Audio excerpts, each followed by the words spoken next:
եւ նրա բողոքը սահմանադրական դատարան համոզված են, որ ուղղված է ավելի շատ ոչ թե իշխանությունների կողմից ոչ մրցակցային պայմաններ ստեղծելուն, այլ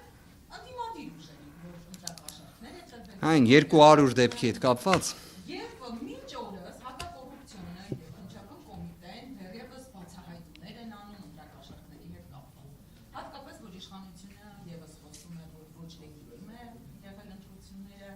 եւ հիմա սա նշանակում է, որ հերթական առաջադրանքն են ստացել, եւ այս դեպքում սահմանադրական դատարանով իր պահանջը բավարարի,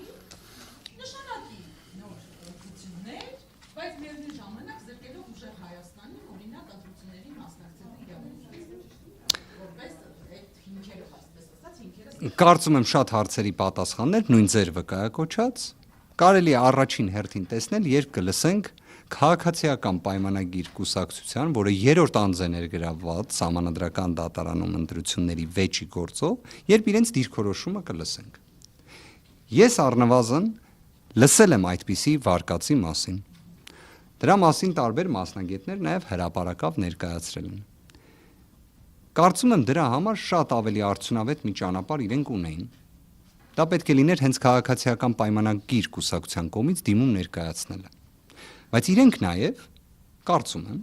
ունեն այն սոցիոլոգիական հարցումների հետազոտությունների տվյալները, ըստ որոնց 49% ԿՀ-ի կողմից արձանագրած տվյալի աջակցություն արկա չէր իրենց ուժին։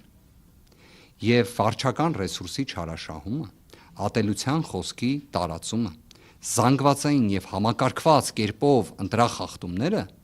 դրանք եւս որոշակի սպառման միտում ունեն։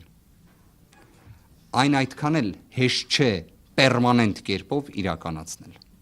Կարծում եմ պատասխանեցի ձեր հարցին, շնորհակալ եմ շատ հարգելի գործընկերներ։